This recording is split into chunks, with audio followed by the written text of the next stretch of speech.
Et si aujourd'hui, l'arme la plus redoutable contre l'Afrique n'était plus le fusil, mais le Wi-Fi? Imaginez, une simple connexion, capable d'ouvrir les portes du savoir, mais aussi celle de la manipulation la plus discrète. C'est le dilemme posé par le refus du capitaine Ibrahim Traoré d'installer Starlink au Burkina Faso. Jusqu'où l'Afrique doit-elle ouvrir ses frontières numériques? Cette décision, loin d'être anodine, a semé la panique dans les capitales occidentales. Pourquoi ce refus catégorique d'une technologie célébrée comme synonyme de progrès? Derrière l'agitation des médias, une crainte profonde se cache. Perdre l'influence sur le récit africain, sur la manière dont le continent pense et rêve son futur. Aujourd'hui, l'Internet n'est plus un outil neutre. C'est un terrain de guerre invisible, où chaque tweet, chaque vidéo, chaque direct devient une arme. Accepter Starlink sans garde-fou, c'est risquer de voir la voix africaine submergée, les opinions modelées et la division semée depuis l'étranger. Ce qui se joue ici dépasse la simple technologie. C'est la souveraineté numérique du continent. Renoncer à contrôler ces réseaux, c'est offrir à d'autres le pouvoir de manipuler, d'exploiter et de diviser, et, plus grave encore, de priver l'Afrique de la maîtrise de son destin. Sous couvert de progrès, la technologie peut devenir un cheval de Troie pour la domination et la dépendance. La question n'a jamais été aussi cruciale.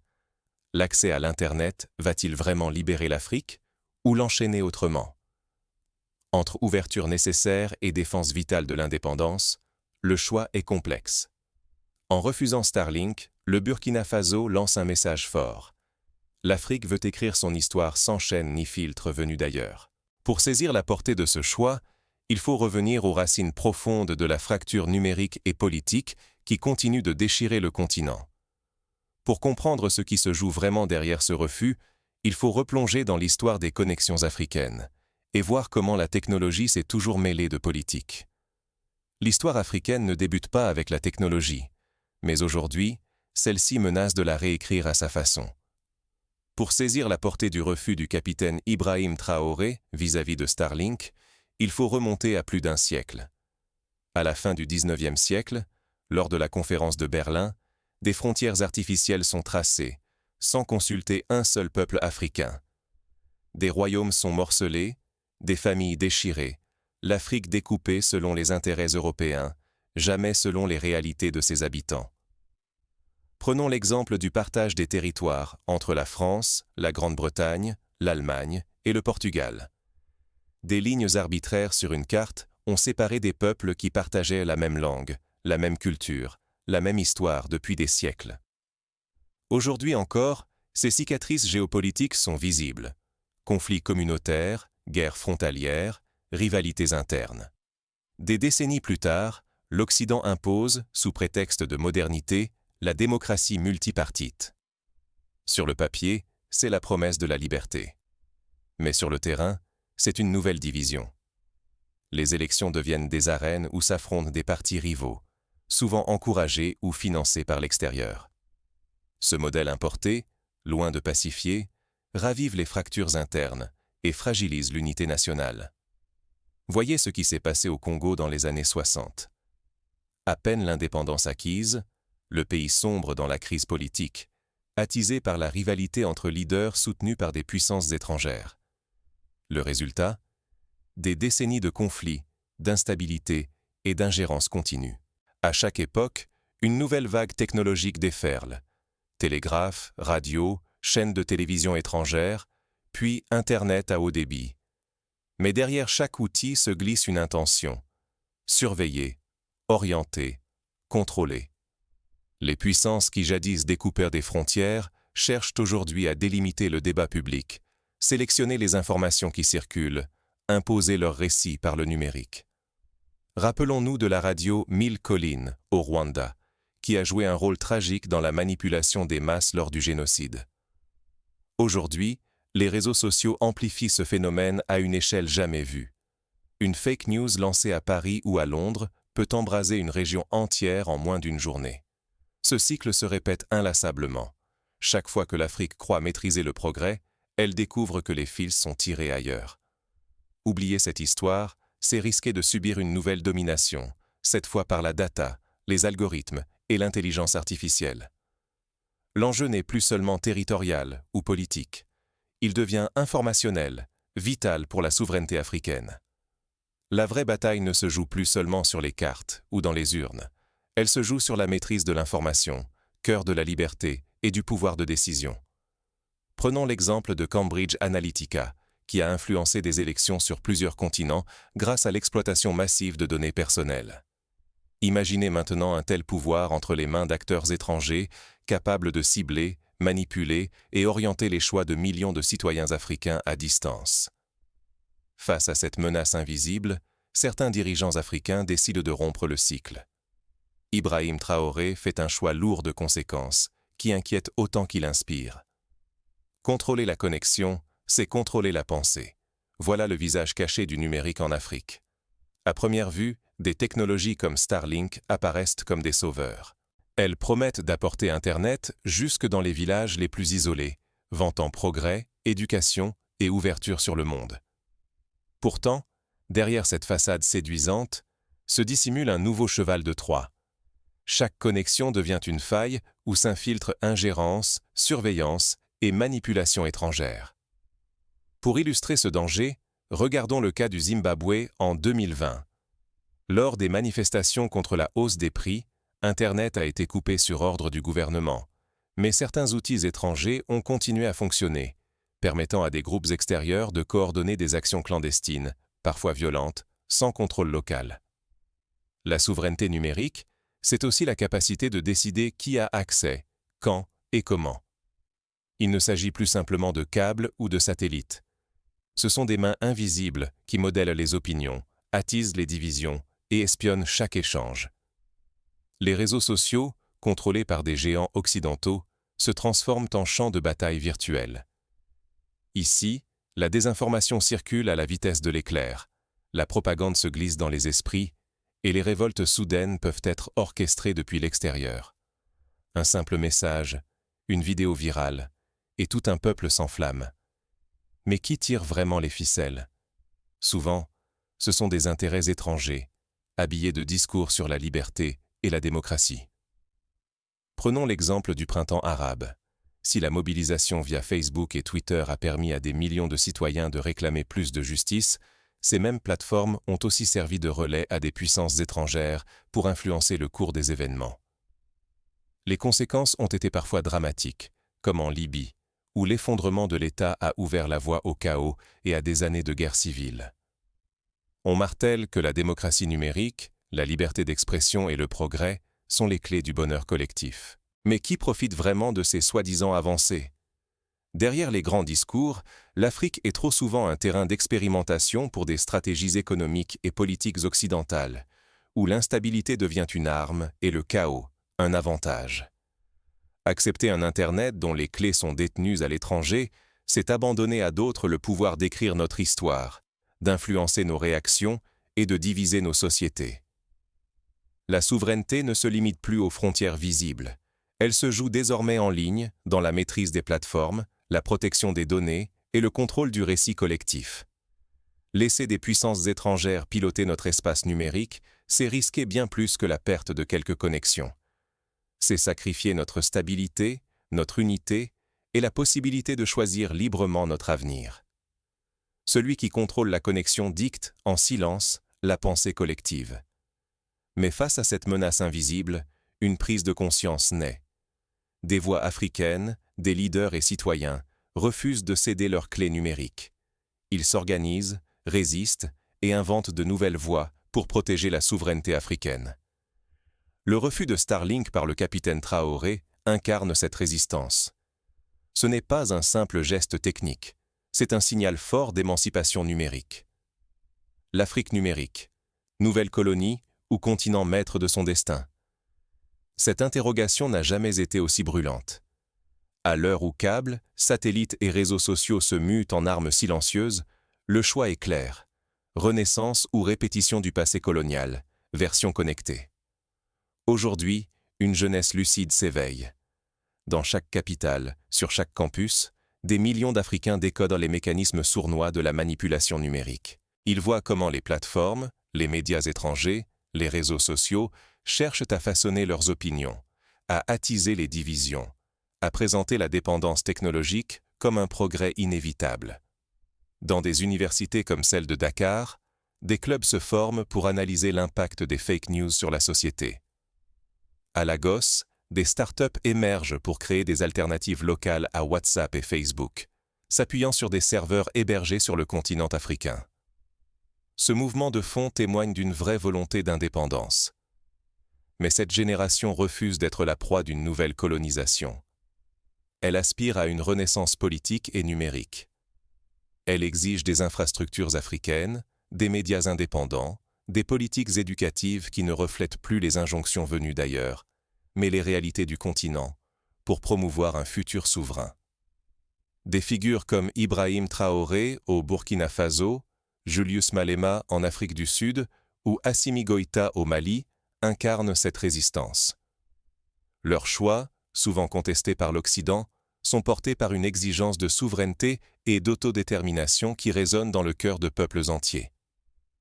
Prenons l'exemple du Mali, où la rupture avec certains partenaires traditionnels s'est accompagnée d'un effort conséquent pour créer une presse nationale plus forte et mieux financée. Cette démarche inspire d'autres pays à investir dans leurs propres médias et à protéger leurs données.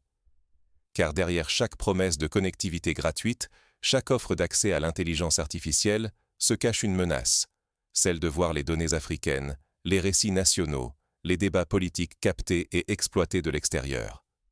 Accepter cela sans vigilance, c'est troquer une liberté contre une tutelle nouvelle, plus subtile, mais tout aussi dangereuse.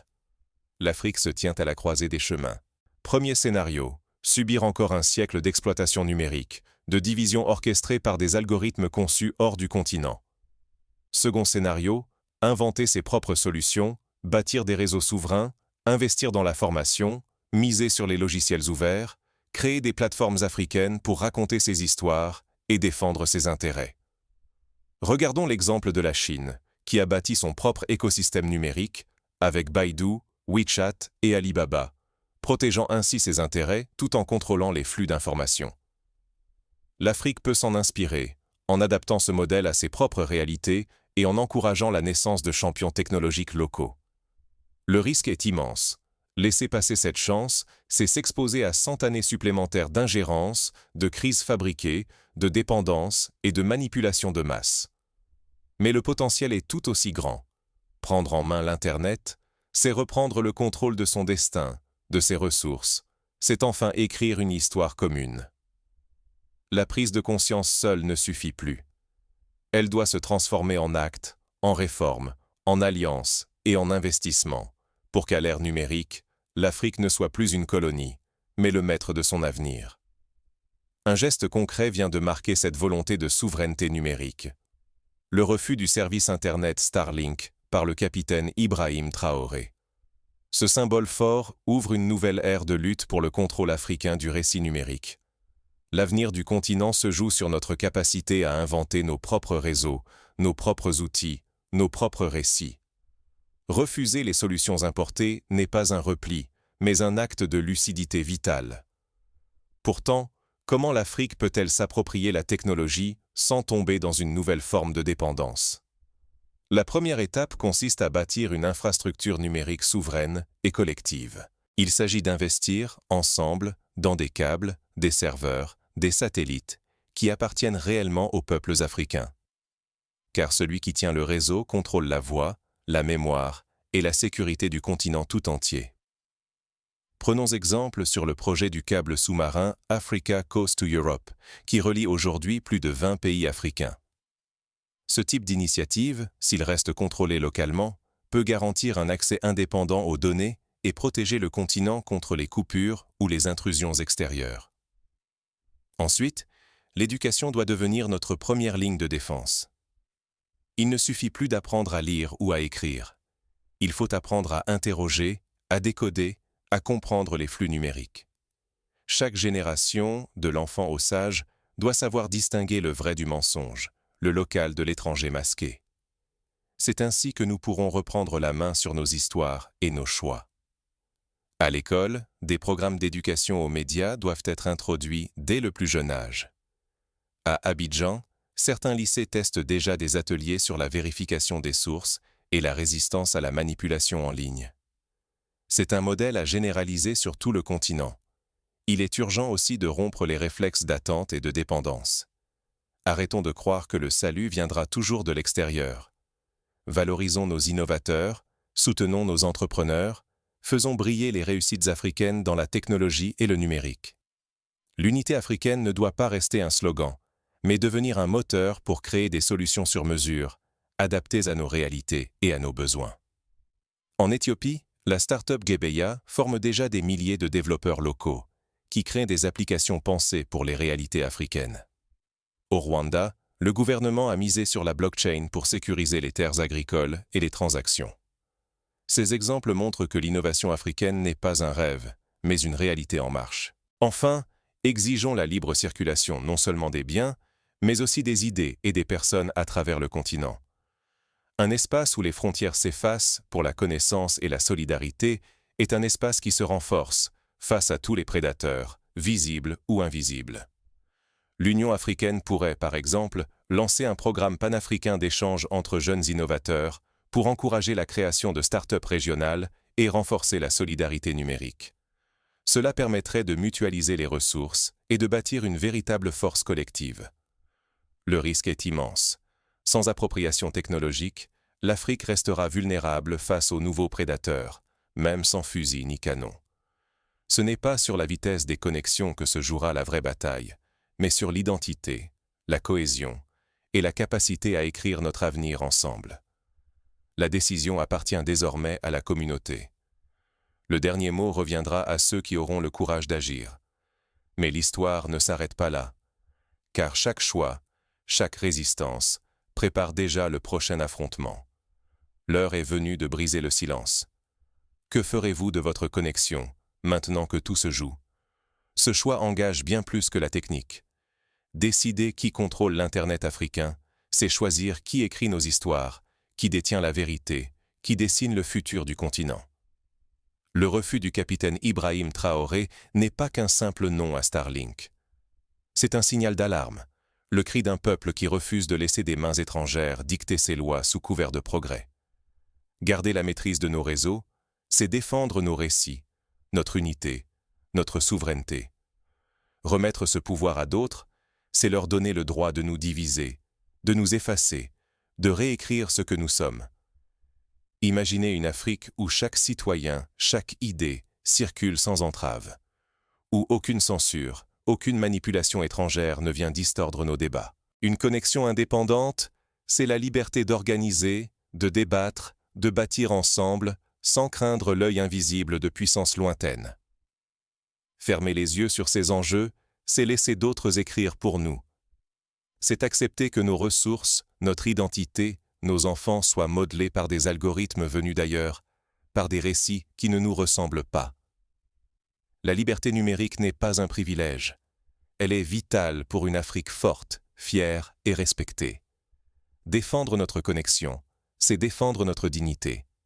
C'est refuser une nouvelle colonisation, celle du câble et du satellite. Alors, que ferez-vous de votre connexion? Continuerez-vous à consommer un Internet pensé pour d'autres, ou choisirez-vous d'investir, de défendre, de faire grandir notre espace numérique africain? Ce combat ne se gagne pas seulement dans les palais ou les conférences. Il débute avec chacun de nous, dans nos choix, nos gestes, nos mots, nos silences. Ce siècle appartient aux peuples qui savent raconter leur histoire et protéger leur voix. Aujourd'hui, l'Afrique tient la plume du numérique. Saisissons-la avec courage. L'inaction serait la pire des trahisons. Ce n'est plus l'heure de la passivité. Notre connexion est un champ de bataille. Serons-nous simples spectateurs ou bâtisseurs? Pour conclure, souvenons-nous que chaque révolution technologique porte en elle le germe d'une nouvelle dépendance, mais aussi d'une immense espérance. L'Afrique ne doit pas répéter les erreurs du passé. Elle peut transformer l'essai, imposer son rythme, ses règles, ses rêves. Pour cela, chaque citoyen, chaque entreprise, chaque institution doit s'emparer du sujet. Former, protéger, innover, raconter, relier. Aujourd'hui, il ne s'agit plus de choisir entre fermeture et ouverture, mais entre soumission et émancipation. L'Afrique peut devenir un phare numérique pour le monde, si elle ose penser, créer et protéger ses propres réseaux. Le moment est venu de rallumer la flamme de la souveraineté, non plus dans la rue, mais sur la toile.